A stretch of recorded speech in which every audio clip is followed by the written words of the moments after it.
हमारी आज की ये कहानी एक ऐसे आदमी के ऊपर आधारित है जो कि एक नंबर का ठरकी होता है। वो अपनी वाइफ को छोड़कर दूसरी लड़कियों के साथ में घपाघप करना चाहता है। इस आदमी का नाम मारियो है। वो लड़कियों के साथ में पेलन क्रिया करने के लिए किसी भी हद को पार करने को तैयार है। बुढ़ऊ अपने ठरकीपन में आकर आगे क्या क्या कारनामे करता है ये हम लोग इस मूवी में देखेंगे। तो चलिए इस वीडियो को शुरू करते हैं। इस कहानी की शुरुआत सेकेंड वर्ल्ड वॉर के बाद से होती है। यहाँ लड़ाई और बमबारी से बचने के लिए कुछ अमीर लोगों ने पहाड़ और झील के किनारे एक शहर बसाया।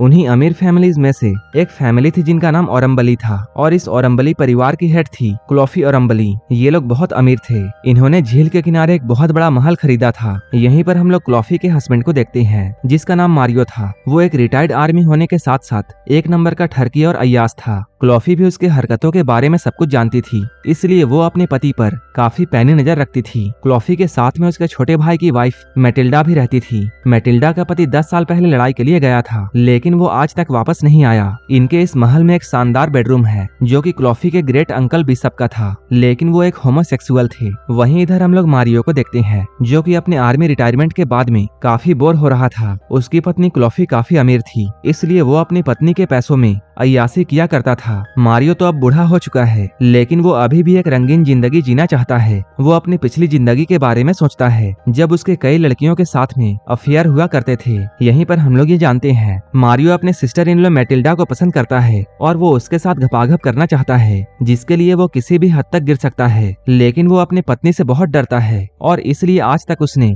ऐसा कुछ करने का ट्राई नहीं किया, क्योंकि मारियो को सारे पैसे क्लोफी से ही मिलते हैं। इसलिए क्लोफी उसे अपने इशारों पर नचाती है। एक दिन मारियो की मुलाकात एक मार्को नाम के आदमी से होती है जिसकी उम्र मैटिल्डा की उम्र के बराबर होती है। मार्को भी एक आवारा किस्म का आदमी होता है। वो अपने बोट में झील में घुमा करता था और हमेशा अपने दोस्तों के साथ में मस्ती किया करता था। अब मार्को और मारियो दोनों एक ही किस्म के आदमी थे, इसलिए इन दोनों की दोस्ती जल्दी ही हो जाती है। इसके बाद मारियो मार्को को अपने घर में डिनर के लिए इन्वाइट करता है। मार्को भी मारियो के साथ में जाने के लिए मान जाता है। अब मार्को इन तीनों के साथ में मारियो के घर में डिनर कर रहा था। इन लोगों की बातों से मार्को ये समझ जाता है मारियो बाहर तो एक हीरो की तरह रहता है, लेकिन घर में उसकी औकात एक भीगी बिल्ली की है और घर में सिर्फ क्लोफी की ही चलती है। यहीं पर मैटिल्डा के पति एंजिलो के बारे में भी बातें होती हैं। मैटिल्डा के साथ उसकी शादी 10 साल पहले हुई थी। उस वक्त मैटिल्डा सिर्फ 16 साल की थी। शादी के तुरंत बाद ही एंजिलो को लड़ाई पर जाना पड़ा और यही वजह है कि मैटिल्डा शादीशुदा होने के बाद भी आज तक कुंवारी है। लेकिन क्लोफी हमेशा मैटिल्डा को अपने आंखों के सामने रखती है। मार्को जब मैटिल्डा की यह हालत देखता है तब उसे मैटिल्डा पर बहुत तरस आता है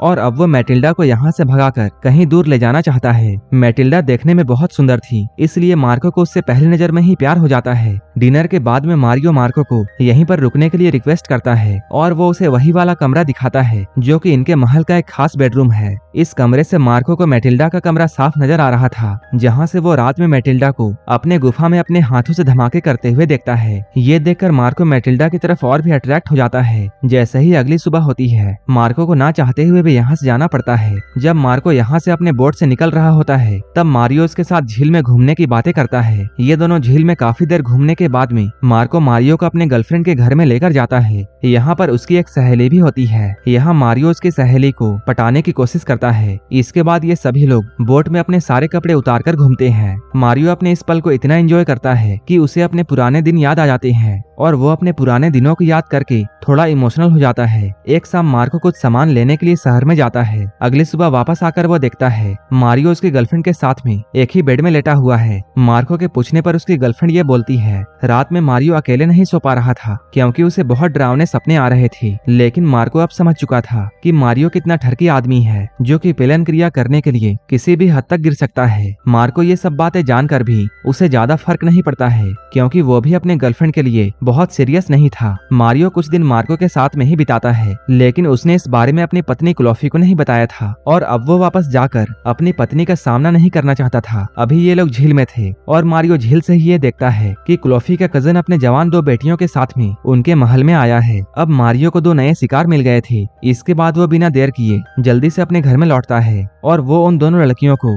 बोट दिखाने के बहाने बाहर लेकर जाता है और अब तब वो उन दोनों के साथ में अपना ठरकीपन शुरू करता है। लेकिन तभी अचानक इन लड़कियों के फादर यहाँ आ जाते हैं और वो मारियो की गंदी हरकतों को देख लेते हैं। मारियो को ऐसा करता हुआ देखकर क्लोफी का कजन मारियो को बहुत गालियां देता है और अपने दोनों बेटियों को यहाँ से लेकर चले जाता है। उसी वक्त मार्को भी यहाँ पर मौजूद होता है। वो भी मारियो को ऐसे घटिया हरकत करते हुए देख रहा था। मार्को जब इनके घर के माली से मिलता है, माली भी मार्को को मारियो के बारे में ये बताता है कि मारियो एक नंबर का गिरा हुआ आदमी है जो कि कभी कभी उसकी बेटी के साथ में भी गलत हरकत करता है। इसलिए उसने मारियो को ये धमकी दिया है, अगर मारियो ने उसकी बेटी के साथ में कुछ भी गलत किया तब वो मारियो के छोटे चेतन को पेड़ की टहनियां काटने वाले कैंची से काट देगा। माली ये बातें जोर जोर से मारियो के सामने बोल रहा था और उसकी बातें क्लोफी भी सुनती है, लेकिन वो माली को ऐसा बोलने से नहीं रोकती है क्योंकि वो अपने पति के हरकतों को जानती थी। इस सीन को देखकर हम लोग ये समझ पाते हैं कि मारियो की हालत उसके घर में एक कुत्ते की तरह है। अब तो उसके पत्नी के साथ साथ घर का माली तक उसकी इज्जत नहीं करता है। मारियो की काफी बेइज्जती होने के बाद में वो रात में मार्को से मिलने के लिए जाता है।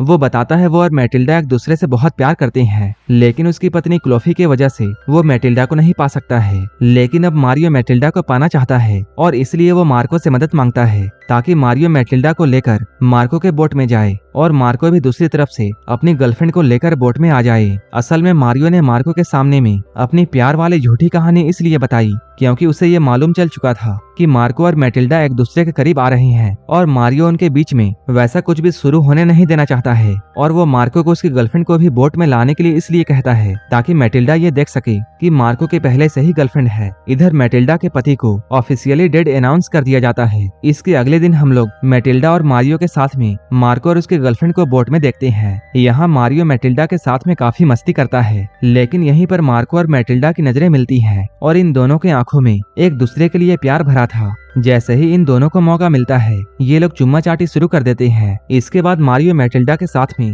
होटल में अलग अलग रूम बुक करता है, लेकिन वो असल में उस रात को मैटिल्डा के कमरे में ही बिताना चाहता था। इधर मार्को भी बोट में अपनी गर्लफ्रेंड के साथ में होता है क्योंकि उसे नींद नहीं आ रही थी, इसलिए वो देर रात में घूमने के लिए निकल जाता है। यहाँ पर घूमते हुए उसकी नजर एक आदमी पर पड़ती है जो कि उसे मारियो की तरह लगता है। वो आदमी साइकिल पर बहुत तेजी से कहीं जा रहा था। इसके अगले दिन एक रेस्टोरेंट में जब सभी लोग खाना खा रहे थे तभी एक पुलिस ऑफिसर मारियो के पास में आकर उसे एक बुरी खबर देता है कि उसकी पत्नी क्लोफी की झील में डूबने की वजह से मौत हो गई है। लेकिन इन्हें देखकर ऐसा लग रहा था जैसे इन्हें क्लोफी के मौत से कोई भी दुख नहीं हुआ। वहीं इधर पुलिस काफी जोरों शोरों से क्लोफी के केस को सॉल्व करने में लग जाती है। तभी उनके हाथ में एक लेटर लगता है जो कि मारियो ने अपनी पत्नी के लिए लिखा था, जिसमें मारियो ने मैटिल्डा के लिए अपने प्यार का जिक्र किया था और शायद इसी वजह से क्लोफी सदमे में आकर झील में डूबकर सुसाइड कर ली। अब पुलिस इस केस को एक सुसाइड केस बनाकर बंद कर देती है। इसके कुछ ही दिनों के बाद में मारियो मैटिल्डा से शादी कर लेता है और अब ऐसे ही 3 महीने बीत चुके हैं। मारियो और मैटिल्डा अपने शादीशुदा जिंदगी को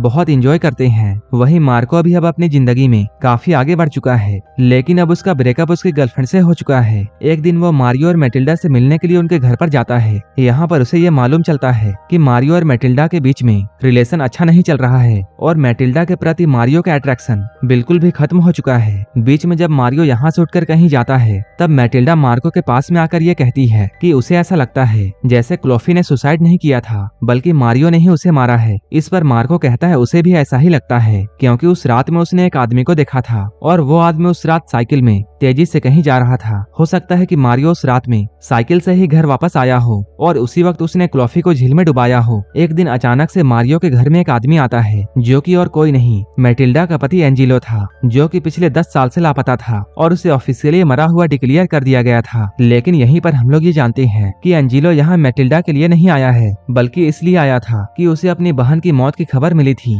आगे एंजिलो ये बताता है कि वो अपनी बहन से चिट्ठी के जरिए बात किया करता था। इसका मतलब ये है कि उसकी बहन को ये पता था कि उसका भाई जिंदा है और क्लोफी ने ये बात सबसे छुपाकर रखी थी। असल में युद्ध के दौरान एंजिलो को दुश्मनों ने बंधक बना लिया था, जहाँ पर वो लोग एंजिलो को इतना टॉर्चर करते हैं कि वो लोग एंजिलो के प्राइवेट पार्ट को भी काट देते हैं। और यही वजह था कि एंजिलो मैटिल्डा के पास में नहीं आ रहा था, लेकिन उसके बहन के मौत की खबर ने उसे यहाँ आने पर मजबूर कर दिया। आगे एंजिलो ये बताता है कि उसकी बहन खुद को नहीं मार सकती है क्योंकि उसने कुछ ही दिनों में एंजिलो से मिलने का वादा किया था और अपने आखिरी चिट्ठी में उसने ये लिखा था कि वो मारियो को अपने घर से निकालना चाहती है। अब एंजिलो के यहाँ आने के बाद में पुलिस फिर से इस केस को ओपन करती है। इसके बाद मार्को एंजिलो और पुलिस को ये बताता है कि उसने क्लोफी के मौत वाले रात में मारियो को कहीं तेजी से जाते हुए देखा था और पुलिस की मदद से मार्को उस आदमी तक भी पहुंच जाता है जिसने मारियो को साइकिल किराए पर दी थी। इसके बाद उस साइकिल वाले आदमी की गवाही और नए सबूतों को देखते हुए पुलिस मारियो को अरेस्ट करने के लिए आती है, जिससे मारियो को बहुत शर्मिंदगी महसूस होती है। इसके बाद वो पुलिस से थोड़ी सी मोहलत मांगकर बिशप वाले कमरे में जाकर खुद को ही मार देता है। अब इस घटना के कुछ दिन के बाद में एंजेलो अपनी सारी प्रॉपर्टी